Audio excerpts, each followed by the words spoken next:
예전만 놓고 봐도 뭐 제가 그래도 강의 좀 오래 했지 않습니까? 뭐 유튜브에 올린 것만 해도 벌써 한 7년 가까이 되는 것 같아요.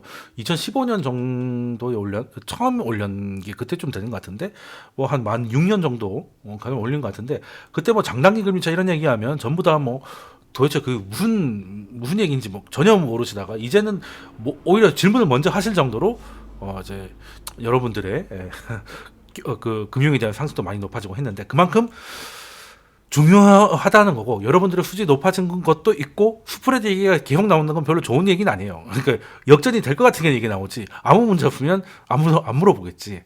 그래서 파월한테도 기자가 물어봅니다. 아, 그 2년 보통 스프레드라고 하면 2년물하고 10년물의 금리 차이를 얘기하는 거잖아요. 이제 그게 기자가 물어볼 때만 해도 뭐 20bp 막 이랬는데 뭐 사실 20bp도 지난번에 금리 인상 막판에나 가야 무너지는 그런 선이었기 때문에 거의 다 된 것 같은데 이거 어떻게 할 거냐 라고 했는데 사실 참 그 파월의 답변이 그 지난주 라이브하고 가장 다음 그날 새벽인가 그랬을 거예요. 그때 좀 가장 재밌었던 게 연준 파월 의장이 좀 다른 스프레드를 얘기한 거예요. 그러니까 시장이 보고 있는 거는 보통 이제 10년물에서 2년물 금리를 빼는 거죠. 그래서 2년물 금리가 더 높아지면 역전됐다. 뭐 이런 얘기를 하는데 보통은 원래는 이제 3개월물하고 10년물을 봤어요. 근데 뭐 지난 라이브에도 설명드렸지만 3개월물하고 2년물이 뭐 큰 문제가 없으면 진폭의 차이지 그 방향이 비슷해가지고 요즘은 이제 시장에서는 이제 주로 10년물, 2년물을 보는데 원래는 이제 10년물하고 3개월물을 봤었고 근데 지금 3개월물하고 좀 벌어지고 있는 상황인데 일단 뉴욕 연준에서 경기 침체 가능성을 뽑아내는 지표가 있는데 거기서 활용하는 게 10년물에서 3개월물 스프레드를 활용을 하거든요. 그 말인즉슨 이제 뉴욕 연준의 판단은 2년물보다 이제 3개월물을 뺐을 때 좀 더 빨리 잡아낼 수 있다 뭐 생각을 하는 것 같아요. 사실 그럴 수밖에 없는 게 2년물은 앞으로 2년간 그러니까 금리 인상 사이클 전체를 이제 보통 금리 인상이 2년 이상 가는 경우는 그렇게 많지 않았거든요. 그러니까 2년을 다 하면 장단기 2년 10년물 장단기 금리 차가 가장 주목을 받는 이유는 금리 인상을 금리 인상이 아니고 경기 침체를 굉장히 높은 확률로 이제 예측을 했다는 거잖아요. 근데 단점이 빠르면 역전된 지 5개월 만에, 늦으면 뭐 거의 2년 만에 오기 때문에 이거 이렇게 이게 세월의 진폭이 크면 이거 어떻게 활용해야 되냐. 역전되면 그날 팔아야 되는 건지 아니면 역전돼도 심지어 뭐 1년 반 정도는 아무 상관없으니까 그냥 가야지. 이게 무슨 의미가 있어. 이게 또 맹점이었거든요. 그럴 수밖에 없는 게 2년물이잖아. 그러니까 2년 동안 있을 만한 일을 이제 감안하는 거니까 그러면 상식적으로 생각을 해도 3개월짜리 짧은 게 이제 10년물을 빼는 게 더 시간 차를 좀 줄일 수 있겠죠. 뭐 저도 좀 그렇게 생각을 하는데 일단은 뭐 요즘 시장에서는 2년물을 많이 보니까 2년물, 10년물을 많이 보니까 많이 보는 게 더 중요해요. 그러니까 이게 역전되면 경기 침체가 오는 과학적 근거가 있습니까? 라고 물어보면 뭐 나름 설명을 할 수 있는데 그 중에 절반은 뭐냐면 다들 이렇게 생각을 하니까 그래요. 그러니까 왜 우리 뭐 21선, 51선 이런 거 보잖아요. 우리 차트 볼 때. 그게 왜 중요해? 사람들이 그걸 보니까. 사람들이 그걸 보니까 중요하다는 거예요. 그러니까 이것도 물론 그냥 보기만 해서 생긴 건 아니겠지만 약간 절반 정도는 자기 실현적 예언이 있다는 부분이 있는데 그래서 일단 뉴욕 연준의 기준으로는 일단 10년물에서 3개월물을 이제 빼는 걸로 하는 건데 이 두 개가 지금 이제 다른 상황을 가고 있고 이 상황은 지금 금리 인상은 굉장히 예고돼 있지만 실제 금리는 한 번밖에 안 올린 이 상황이 굉장히 특이하기 때문에 차이가 좀 나는 거라는 거죠. 근데 어찌됐든 또 부연 설명이 많아졌네. 아니, 일단 시장은 어찌됐든 2년물, 10년물 스프레드가 좁아져가지고 이거 위험한 것 같은데 파월 당신은 어떻게 생각을 하냐? 이 역전이 될 것 같은데 계속 갈 거냐? 라고 물었는데 파월이 뜻밖의 얘기를 합니다. 2년물, 10년물 스프레드는 뭐 여러 가지 문제가 있어가지고 경제학적으로 이제 쓰기가 쉽지 않고 좀 더 좋은 스프레드가 있다. 라는 건 이제 그 채권도 선물이 있거든요. 채권도 선물이 있습니다. 그러면 이게 그 재밌는 게 이게 선물이라고 하면 이제 미래 거잖아요. 그러니까 그냥 현재의 10년물하고 2년물을 빼서 보는 것보다 18개월 이후, 그러니까 1년 반 후에 3개월물. 이러면 이제 2년은 조금 아닌데 21개월이니까 2년은 조금 아닌데, 이게 재밌는 게 21개월짜리가 아니고 18개월 이후에 3개월물. 그러니까 미래의 3개월물인데 너무 멀면 그러니까 1년 반 정도. 1년 반이 왜 나오냐면 경기 사이클이 있는데 거기 소 사이클이 한 2년 정도 있습니다. 그래서 우리나라 코스피가 이제 2년 정도 이제 춤을 추는 것도, 우리나라가 이제 그런 경기 소 사이클에는, 작은 사이클에는 좀 예민하고 미국은 조금 둔감하긴 한데, 자, 그런 게 있어서 18개월 이후에 3개월물하고 지금 3개월물하고 비교를 하면, 이 말은 1년 반 후에 그 금리가 지금 현재 금리보다 낮을 거니까, 낮다는 건 이제 경기 침체가 오니까 금리를 낮출 거라고 예상하는 거잖아요. 그렇게 뽑아내는 그 스프레드가 있는데 그게 더 요긴하다 라고 얘기를 한 거예요. 뭐 이거 다 이해할 필요는 없어요. 그냥 1년 반 후에 3개월물하고 지금 3개월물을 뺐을 때 그게 역전이 되면 그 경기 침체를 알려주는 게 기존의 2년물, 10년물 스프레드보다 더 활용도가 높다고 파월이 얘기한 거예요. 그러니까 실제로 그게 높은지는 조금 이따 설명드릴 거고, 파월은 그 얘기를 했다고. 근데 이거를 이런 스프레드가 있어? 하는 분들도 있으시겠지만, 사실 뭐 2년물, 10년물 스프레드 처음 들어보신 분도 많겠지만, 어쨌든 그러니까 18개월이면 이제 몇 분기야? 6분기요. 6분기 이후에 3개월물하고 지금 3개월물하고의 스프레드라는 게 이번에 연준이 새로 개발한 무기가 아니에요. 그러니까 2018년 막 그때쯤에 나온 건데, 이게 예전에도 한번 그걸 쓴 적이 있습니다. 쓴 적이 있고, 이게 그 파월이 심지어 파월 때 나온 거라서 파월이 이걸 활용한 적이 있습니다. 파월도 예전에 이걸 얘기한 적이 있어요. 그때 그 연준이 점도표를 발표를 하는데, 점도표대로 실제 그 1년 내내 점도표대로 금리 인상을 한 유일한 해가 2018년이었거든요. 그 지난 이제 그 경기 인상 사이클 중에서. 그러면 2018년에 4번 올렸으니까 한 번, 두 번, 세 번 막 네 번째 되고 나니까 당연히 스프레드가 쫙 붙기 시작하죠. 뭐 0.2가 깨지기 시작합니다. 그래서 좁혀지다 못해서 2016년 저점을 깨요. 2016년이면 이제 금리 이제 막 올리려고 막 하는 그때잖아요. 그러니까 깨고 내려가서, 그때도 제가 강의에서 장단기 금리 차이 얘기를 많이 했었어. 근데 이제 그러고 나서 이제 진짜 오랜만에 하는 건데, 그래서 그때도 당연히 금리 차이 역전된다, 이거 역전되면 경기 침체가 왔는데 이런 식으로 계속 금리를 올리는 게 맞아요? 라는 논쟁이 굉장히 많았었단 말이에요. 근데 그때도 파월이 이걸 얘기했다고. 그때도 2년 신물보다는 6분기 이후에 3개월물하고 지금 3개월물 빼고 보는 게 더 요긴하다 라고 얘기를 한 거야. 그러니까 파월이 그때 2018년에 그때 얘기했을 때 그 스프레드가 2년 10년물 스프레드는 20bp를 깰까 말까 하고 있었고, 파월이 말한 이 스프레드는 한 60에서 70bp 정도였어요. 근데 결과적으로 어떻게 됐어? 결과적으로 2018년 연말에 금리 네 번째 금리 인상은 전 실수라고 자주 얘기를 했는데, 일단 네 번째 금리 인상을 해버렸어요. 그리고 결국에는 이제 하루였지만 2년 10년 스프레드도 축소되다가 역전을 돼버렸죠. 근데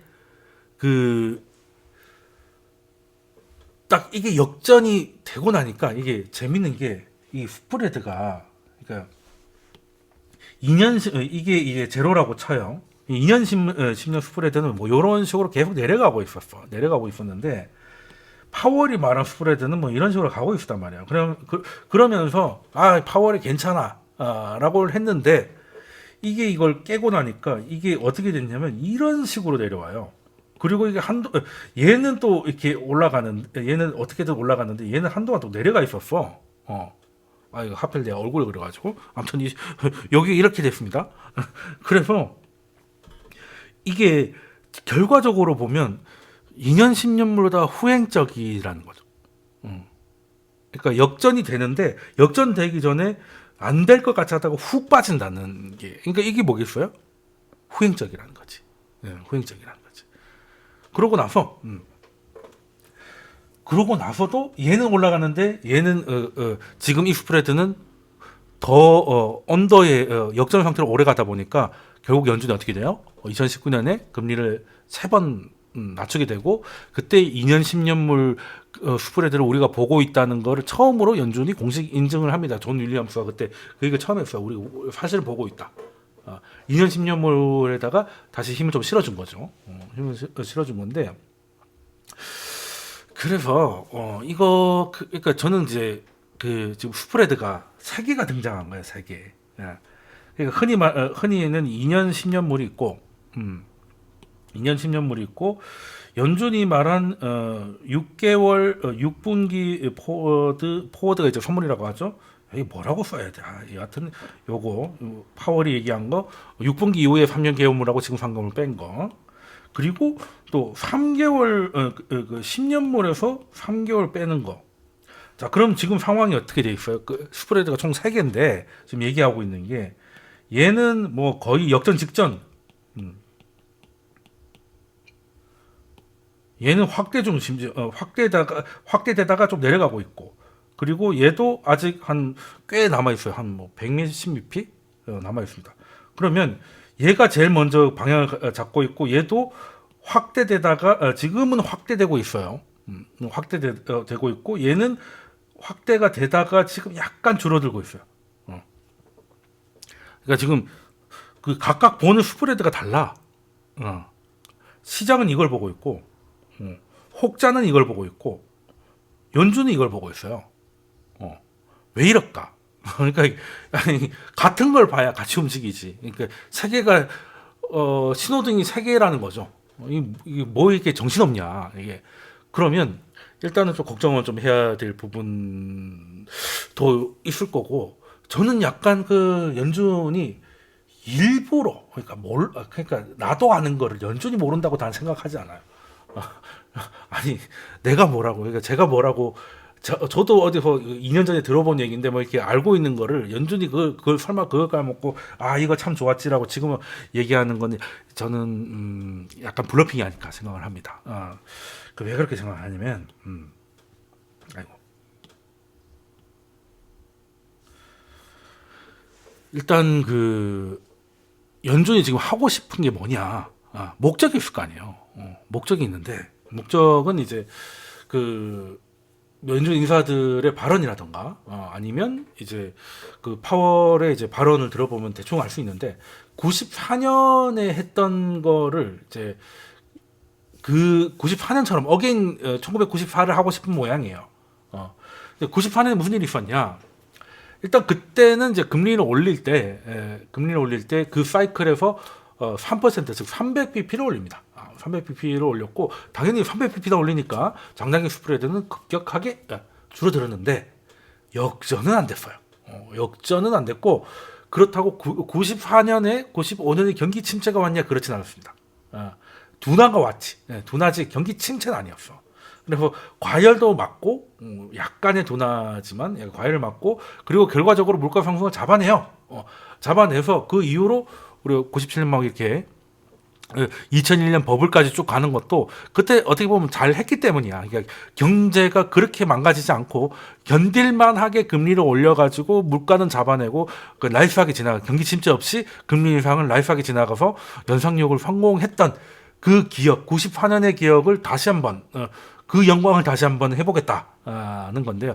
일단 94년이 재밌는 게, 우리 코로나 때도 그렇고, 리먼 브러더스 부도 났을 때도 그렇고, 뭐 긴급 회의 해가지고 금리 인하한 적 기억나실 겁니다. 그죠? 왜 코로나 때 3월 9일날 긴급 회의 해가지고 웨레벨 쩌는 미국의 영준 할아버지들이 일요일 저녁에 모여가지고 이렇게 금리를 낮추기로 한 거잖아요. 그 이후로 이제 3월 23일까지 그냥 나락으로 빠졌던 게 코로나 딱 2년 전 그때지 않습니까? 그런 적은 있는데, 긴급 인상은 연준 역사상 딱 한 번 있었습니다. 94년에 75bp 이렇게 올린 건 아닌데 그 FOMC가 아닌데 FOMC에 그때 75bp도 한 두 번 올렸고요. 한 번인가 그랬고 50bp 올렸던 게 한 세 번인가 됩니다. 그 빅스텝 그 몇 번 한 적이 있는데 FOMC가 아닌데 모여가지고 금리를 긴급 인상한 건 94년 이전에도 없었고 이후에도 한 번도 없었어요. 그러니까 이게 지금 블러드 총재가 얘기한 게 이거거든요. 그러니까 아예 시장이 그냥 그 기대를 꺾게 갑자기 그냥 뒤통수로 확 그냥 차야 된다. 이 블러드가 얘기하는 게 이거거든요. 우리 94년에 그감 해봤더니 시장이 그냥 물가가 움찔하고 죽더라. 그러니까 FOMC 기다릴 것도 없이 물가가 많이 오른다 싶으면 갑자기 모여가지고 금리를 확 올려버리니까 그 물가 기대 인플레가 확 죽는 거지. 그럴 수 있잖아요. 오늘 갑자기 유가가 튀고 막 이렇게 뛰면 내일 갑자기 또 연준의 할아버지도 모여가지고 금리 인상을 긴급하게 해버리면 또 이게 복잡해지잖아. 예. 그런 약간 뚝배기를 깨는 듯한 느낌이 없잖아 있는데 그때도 그 정도로 했었어요. 근데 그때는 그게 가능했던 게 그때도 사실 문제가 없었던 거 아니지. 문제가 없었던 거 아니. 그때 그 멕시코의 그 데킬라 위기 이런 것도 결국에는 다 연준의 금리 인상을 좀 빡세게 하는 바람에 심지어 오렌지 카운티 같은 그 미국의 지방 정부들도 채권 작살나가지고 94년 채권 대학살 아시죠? 금리를 올린다는 게 뭐예요? 채권 죽인다는 거지. 그래서 이제 채권에 보통 이제 기금들이 돈을 막 목돈을 넣어놓잖아. 근데 걔네들이 작살나가지고 지방 정부 부도나고 여하튼 그 부작용이 없었다고 절대 얘기 못 하는데 그래도 경기 침체까지는 안 갔다. 경기 침체까지는 안 갔고 그래서 결국에는 금리를 잡았잖냐. 잡았잖아. 길게 보면 중기 장기적으로 잘한 거야. 근데 그때 이제 맞을 때는 아픈 거지. 그러니까 긴급 인상을 딱 한 번 하면 사실 매일매일이 FOMC 아니야? 그렇죠? 언제 모여가지고 언제 할지 모르는데 이것들이 모이기만 하면 또 금리 올리는 거 아닐까? 이런 생각을 하니까 이제 많이 잡히겠죠. 그래서 그때는 이제 3% 올려가지고 아마 최고 높았던 게 한 6%까지 올리고 그러고 나서 물가가 다 피고 이제 물가는 잡혔는데 경제가 죽어나가는 것 같으니까 갑자기 속도 조절을 해요. 딱 그 최고 금리 6%딱 도달하고 딱 반년 지나서 다시 금리 인하를 합니다. 그러니까 저는 약간 그런 생각을 좀 하는데 그래서 왜 스프레드 3개 중에서 가장 후행적인 걸 요긴하다고 얘기하고 가장 먼저 신호를 알려주는 2년물, 10년물 스프레드는 좀 약간 격하는 듯한 발언을 일부러 했다고 생각을 하는 거지. 일부러 했다. 왜? 일단은 그런 거예요. 금리를 쫙 올려가지고 금리를 쫙 올려서 물가하고 다 잡은 다음에 경제가 죽어나갈 것 같으면 끽 해가지고 좀 내려가는 거예요. 근데 연준도 잘 모르겠는 거예요. 어디까지 수준인지 모르겠으니까 일단은 세게 가자. 일단은 세게 가고 근데 2년물 10년물이 이미 붙어있기 때문에 2년물 10년물을 보고 있다라고 얘기하는 순간 더 이상 시장이 반영하고 있는 거 이상은 금리를 못 올리겠구나라고 생각을 할 거 아니야. 그러면 물가가 잡히겠어 안 잡히겠어? 안 잡히겠지. 그러니까 가장 지금 그 올릴 수 있는 여유가 많이 있는 거를 일부러 좀 중요하게 얘기해가지고 진짜 그렇게 갈 것 같이 혹은 진짜 그렇게 쫙 가가지고 물가 다 잡고 경제가 죽어나갈 거 가지고 이제 눈이 뒤집어지기 직전에 금리를 다시 낮춰가지고 일단은 이렇게 하려고 하는 게 아닌가. 94년에 그랬고요. 2019년에 그랬습니다. 그랬던 게 저는 좀 의심을 하고 이게 약간 블러핑이다. 그러니까 이게 연준은 별로 솔직하면 안 돼. 너무 패를 까주면 시장이 거기서 머리 위에 뛰어다니기 때문에 그래서 가장 후행적인 스프레드를 보다가 후행적인 스프레드가 확 꺾여서 역전되면 이제는 멈추는 게 아니라 후행적인 게 꺾였잖아요. 그러면 후진을 좀 해야지. 후진을. 94년에도 95년에도 반년 만에 금리 인하를 했듯이 2019년에도 반년 만에 금리를 3번 낮췄듯이 일단 가서 후행한 게 확 꺾여서 역전되면 속도 조절이 아니라 약간 백스텝을 밟지 않을까? 지금 속도 조절을 미리 얘기해 버리면 물가가 안 잡힐 거라는 생각을 좀 하고 있는 것 같아요. 그래서 제 일주일 동안 고민의 결과는 그겁니다. 그래서 일단은 그 이 후행적인 스프레드가 역전되기까지 금리 인상은 풀악셀로 간다. 풀악셀로 갈 거기 때문에 일부러 발언도 뭐 빅스텝을 하는데 방해 요소가 없다. 뭐 필요하면 얼마든지 할 수 있다. 모든 길이 열려 있다. 이런 식으로 이제 시장한테 사인을 막 주는 거예요. 사인을 막 주는 겁니다. 근데 하나 이제 조금 걱정되는 거는 그 94년 때 경제 수준하고 지금의 경제 수준을 봤을 때 94년이 훨씬 낫죠. 지금은 경제가 나쁜 건 아닌데 금리 이렇게 빨리 올릴 만한 수준이 아니거든요.